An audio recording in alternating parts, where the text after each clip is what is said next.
my name is Kat Coriat, and I have been given the impossible task of introducing Molly Kirshbaum. Molly and I first met at JCC Summer Camp, where we would both save our afternoon popsicles, coordinate the flavors, and melt them down inside a water bottle to drink.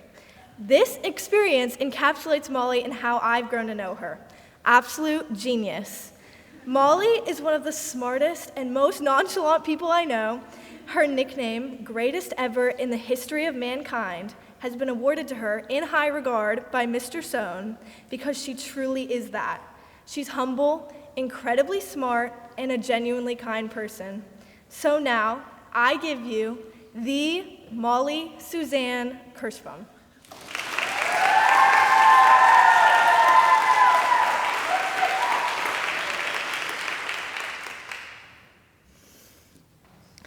"7 a.m. on a hot and sticky Memphis August morning.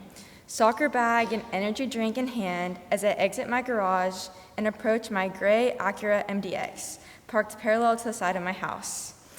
I hop into the front seat and start the engine, my eyes still barely opened and mind half awake. Time to drive to practice. I begin flipping my car around to exit from my narrow driveway. I drive forward and then reverse, cutting the wheel back and forth. I press the button to close my garage and then place my foot back on the gas. Boom, crack. I frantically unbuckle my seatbelt and open my car door. I exit the car and find my mom rushing out of the house. She drops to her knees, hands over her mouth in shock as we both turn and find the back of my gray SUV poking through the window of my playroom. Glass shattered across the ground. What have I just done? The window was eventually repaired, and my parents finally got over their annoyance with me, but my ego and self-confidence remained bruised.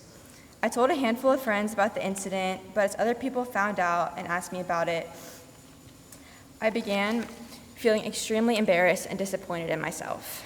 I tried to poke fun at the situation and laugh about it, but the truth was that I didn't find it very funny at all. I hate being bad at things. My whole life, I've set an impossible standard for myself to complete every task and assignment perfectly and to be naturally skilled at everything I do. Because of this, I couldn't stand the fact that now everyone knew that I wasn't a perfect and flawless driver. I mean, I drove my car into my house. I felt vulnerable and weak, and it was uncomfortable. Most of you probably know me as a soccer player, but believe it or not, I actually also used to be a lacrosse player.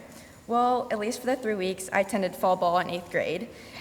Since many of my friends were lacrosse players, I decided to give it a try and was totally all in. I bought a rebounder and a mouth guard and believed that I was sure to be the next up-and-coming lacrosse star. However, after a few weeks of attending practices, I realized that being brand new to the sport, I was so far behind all of my friends and everyone else who had already been playing for the past 3 or 4 years. Because I wasn't magically a talented lacrosse player, after the 3 weeks I went to practice, I convinced myself that lacrosse just wasn't for me, and I quit. I let my fear of being seen as inferior or worse than my peers stop me from trying something new and something I possibly could have really grown to love.